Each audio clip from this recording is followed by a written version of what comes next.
নমস্কার, ইতিশ রান্নাঘরে সকলকে স্বাগত। আশা করি সবাই ভালো আছেন, সুস্থ আছেন। আজকে আমি দেখাবো দই চিংড়ি।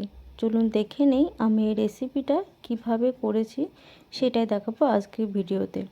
অপূর্ব স্বাদের এই দই রেসিপি এত কম সময়ে তৈরি করা হয়, সেটা এই রেসিপিটা না করলে বুঝতেই পারবেন না।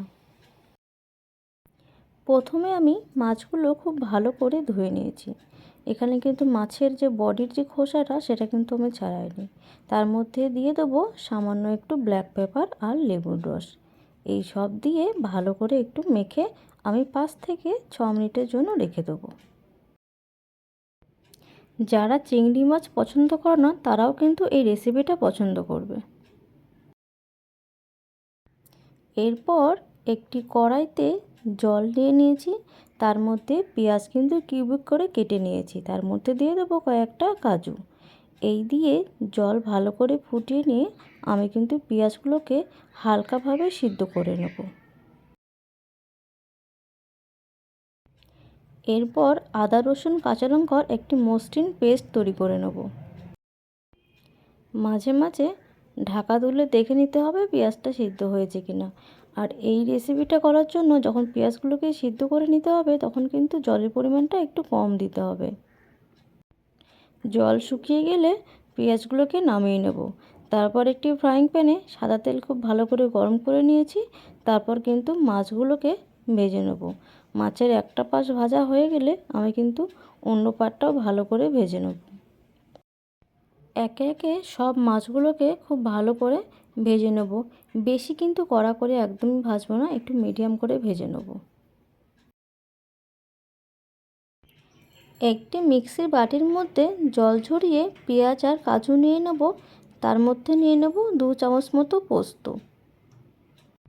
একদিকে আমি পেস্ট তৈরি করে নেব, অন্যদিকে কিন্তু সম্পূর্ণ মাছটাকে খুব ভালো করে ভেজে নেব।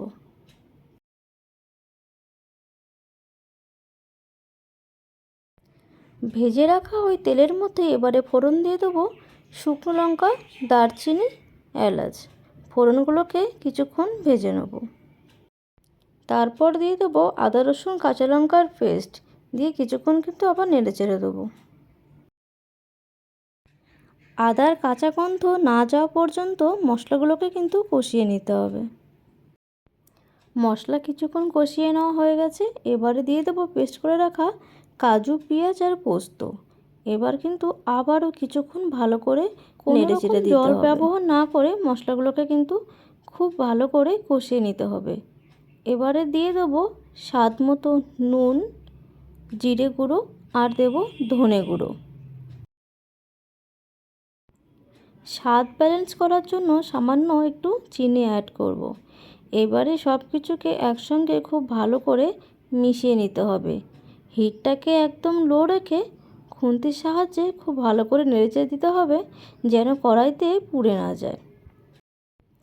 আপনারা দেখতেই পাচ্ছেন কড়াই থেকে কিন্তু সুন্দর তেল ছেড়ে দিয়েছে। এবারে দিয়ে দেবো মিক্সির বাটিতে যে মশলাটা লেগেছিল, ওর মধ্যে একটু জল দিয়ে আমি জলটাকে কিন্তু অ্যাড করে দেবো। তার মধ্যে কিছুক্ষণ আবার নেড়েচেড়ে দিয়েছি। তারপর দিয়ে দেবো ভেজে রাখা চিংড়ি মাছগুলো। মাছগুলোকে দিয়ে একটু সাবধানে নেড়েচেড়ে দিতে হবে, যেন মাছগুলো ভেঙে না যায়। এবারে দিয়ে দেবো জল। জল কিন্তু খুব একটা বেশি দেবো না, যেন মাছগুলো কিছুটা ডুবে থাকে সেইভাবেই কিন্তু জলটা দেব। জল দেওয়ার পর একটু নেড়ে চেড়ে দেবো। তারপর কিন্তু আমি 5 থেকে 6 মিনিট ঢাকা দিয়ে রেখে দেবো, কিছুক্ষণ যেন মাছগুলো ফুটতে থাকে। 5 থেকে 6 মিনিট পর ঢাকাটা তুলে নিয়েছি। আর তারপর দেখতেই পাবেন জল কিন্তু অনেকটা শুকিয়ে গেছে আর সুন্দর ঘন একটি গ্রেভি তৈরি হয়ে গেছে। এবারে দিয়ে দেবো ফেটিয়ে রাখা টক দই। টক দই দিয়ে বেশ কিছুক্ষণ কিন্তু ভালো করে একটু নেড়েচেড়ে দিতে হবে, যেন টক দই ডালা না পেকে থাকে। তারপর আবারও আমি কিছুক্ষণ কিন্তু একই রকমভাবে ফুটতে দিয়েছি, যেন গ্রেভিটা খুব সুন্দর ঘন তৈরি হয়ে যায়। সুন্দর একটি গ্রেভি তৈরি হয়ে গেছে আর দই থেকে কিন্তু অনেকটা তেল ছেড়ে দিয়েছে। এবারে দিয়ে দেবো গরম মশলা আর নামানোর আগে দিয়ে দেবো ঘি।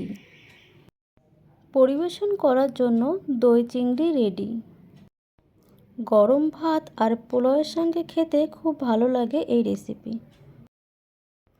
যারা চিংড়ি মাছ একদমই পছন্দ করো না বা ভালো লাগে না, তারা কিন্তু এই রেসিপিটা একবার ট্রাই করতে পারো। রান্না করার সময় না থাকলে বানিয়ে নাও এই রেসিপি 2 মিনিটে। আমার এই রেসিপিটি যদি আপনাদের ভালো লেগে থাকে অবশ্যই কমেন্টে জানাবেন, ভিডিওতে লাইক এবং চ্যানেলটিকে সাবস্ক্রাইব করবেন। ধন্যবাদ, সবাই ভালো থাকবেন, সুস্থ থাকবেন। আবার আসবো অন্য একটি ভিডিও নিয়ে।